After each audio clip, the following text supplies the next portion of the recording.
What's up, everybody? Good morning, good afternoon, should I say. I hope you guys are doing good. I apologize if my audio sounds a little bit crazy today as I broke my headphones. Test, test, test. And right now, I don't hear you guys, so give me 1 second. And hopefully, the audio is working, but hope you guys are doing good. The Knicks came away with a victory last night. They beat the league's worst team, the Detroit Pistons. Got a little scary in the third quarter. They cut it down to 7. But all in all, we led the way. Knicks, excuse me, not we. The Knicks led the way pretty much the entire game, led by Evan Fournier, Kemba Walker, and Money Mitch. Had his best game of the season. Salute to them. I knew they were going to win this game. I didn't know how they were going to win it. But listen, Kemba Walker is making a statement, man. He's making a statement. Should he be back in the Knicks rotation? I know a lot of players are out due to COVID. Please, if you guys are out there, if you're not vaccinated, wear your mask, be safe. But it's hitting the NBA hard right now. And you see the Knicks just signed Damian Dotson and a couple of other players, and teams around the league are signing players to 10-day contracts just to get over this hump.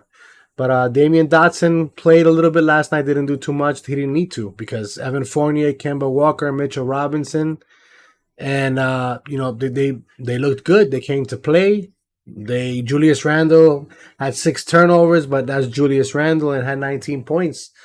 Apologize, we haven't really been on. Zenray had a little bit of a hiccup in his family, and I've been a little bit sick, but we came on here to talk to you guys, and I hope you guys are doing good. Let's get him in here and see what he got to say about last night's game. You're gonna find Evan Fournier open. So Juby will be coming on. What's up, Juby, Ray? welcome. Can you hear me? Test, test, Yeah. test. Yes, I hear you. Uh, Welcome, uh, Juby. all right. What's up, brother? How you doing? All right? I'm not 100%. I was explaining I got into a little scooter accident, broke three Mm. ribs and a collarbone, so that's why I'm not showing my face this afternoon out here in New York City. So He anybody bleeds that is orange and blue, ladies and gentlemen. As you can see, he still comes on here because the blood is orange and blues. We come on here for you guys. Like you said, he just got hit by a little accident, and he was broken collarbone, and he's still on here to give you guys some his feedback on last night's takeaway. Well, enough with my injuries here, but let's talk about the Knicks. It's a lot of debate out there I've been hearing about keeping this lineup the way it is and keeping Kemba in the starting rotation. I'm hearing a lot of that stuff. I don't know if you agree with that or you think that the Knicks should continue with the youth movement here. What's your take on that, Juby? It's a tough situation, honestly, right now because we did a couple of shows back and we kind of sailed this ship and we were done with Kemba Walker, and now here we are again due to COVID spiking, and all these players like Damian Dotson, the Knicks brought back for 10 days. You have to go with a lineup like this. Now the lineup is gelling and it's working. Why is gelling and working? Because you got Kemba Walker, who's a legitimate point guard. Even if you like him, you don't like him, he's a legitimate ball movement pick and roll player. You have Alex Burke, still a defender, who's in that starting rotation, along with Evan Fournier, who's been prospering, and Julius Randle's just being Julius Randle, still a nut job. But the team seems to be gelling right now. That is the key question: is maybe not consider keeping this starting lineup because RJ Barrett is a penciled in starter once he comes back in. So either Alex Burks goes to the bench, or because we don't see $19 million man going to the bench, or do we continue with Kevin Walker as your starting point guard? I mean, I don't know if we should continue with him as our starter. Do I think he's earned himself some rotationary minutes and be part of the rotation? I think he did. For the guy to come on and do what he done, even if you don't like him as a person, his flaws, the guy is still putting up numbers. He's getting chemistry with Evan Fournier and Mitchell Robinson. That's a plus.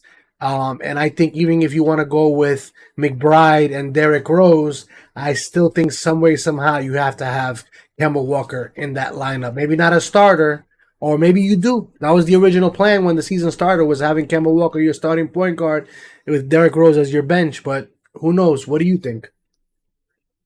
Wow, it's a hard debate, and we spoke about fool's gold. I don't know. I think Thibodeau is going to stick to his guns, and I think right now the way Kemba is working, you're going to get a lot of feedback from a lot of the fans, and maybe Dolan in the organization, because Dolan wants Kemba in here. Dolan has been very outspoken about why Kemba is not getting playing time. So after a few games watching Kemba scoring 29 points the other night, and now he's scoring 20 points, and you stop playing him, you're gonna get a lot of feedback from a lot of Knicks fans and a lot of Dolan aggressors. So I hope Dolan's not getting involved. I don't think he will at this juncture. Why not try it out a little bit more? But you may get the same result. The matter of the fact, Kemba can score and he can penetrate. He just doesn't play the defense, and that's the key. You can't have two defensive liabilities out there. You have to pick your poison. Is it Fournier or is it Kemba Walker? That's the question. And if you had a choice, who would it be? Well, right now, Evan Fournier for sure, but Kemba Walker has to. I mean, listen, say what you want about the man. Like you said, he can't play defense really. He did play a little bit of defense yesterday, but he penetrates. He did penetrate yesterday. He drove the ball to the basket on multiple occasions yesterday. He got players involved, and that's what you can see the difference between Alex Burke being your starting point guard and a Kemba Walker when he's on.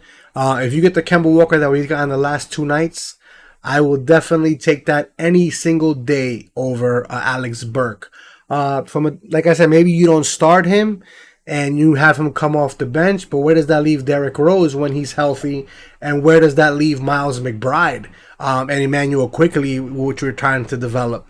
So there's a lot of unanswered questions right now. I think Knicks management and Tom Thibodeau are kind of taking it one day at a time until the players are back. Like I said, the only pencil starter I see is R.J. Barrett. That's and of course Mr. Nut Job Julius Randle, who yesterday, even though he didn't have a horrible game, but had six turnovers. Started with this ISO ball again in the third quarter. They cut the lead to seven. And even in the fourth quarter, he was trying to back his way into it. Shot a fadeaway that was an air ball. I don't know what goes through this guy's heads in these moments. But luckily, Fournier and Mitchell Robinson were his best game of the season, hands down. Now, do we put him in our starting lineup, or do we keep him the way we've been playing him? These are questions that only management and coaches are going to have to answer to us. Yeah, I totally agree with that. The question is look, Kemba does not play the defense. He in the last couple of nights, like last night, Corey Joseph, the point guard, scored 15 points, and he looked like a star around Kemba. He was doing his thing, and then the backup to Corey Joseph, Lee. I never heard of the guy. I thought it was Bruce Lee, but it's not Bruce Lee. It's Saban Lee, the point guard from Vanderbilt, uh, second round pick, a 30th pick from Utah back in 2020. He was making Saban Lee was making a name for himself against Kemba Walker. He scored off the bench. He scored 15 points, and the guy only averages 6 points a game, 2 rebounds, and 2 assists. And even another night, he had some players on the bench and even the starters making a name for themselves. Look, it's obvious you cannot have two defensive liabilities. The only reason that Fournier wins because he plays a little bit, not much, but a little bit more defense than Kemba, and he gets paid $19 million. You have to justify those $19 million. But Kemba's only getting paid $2.5 million a year. Um, his stock has risen, obviously.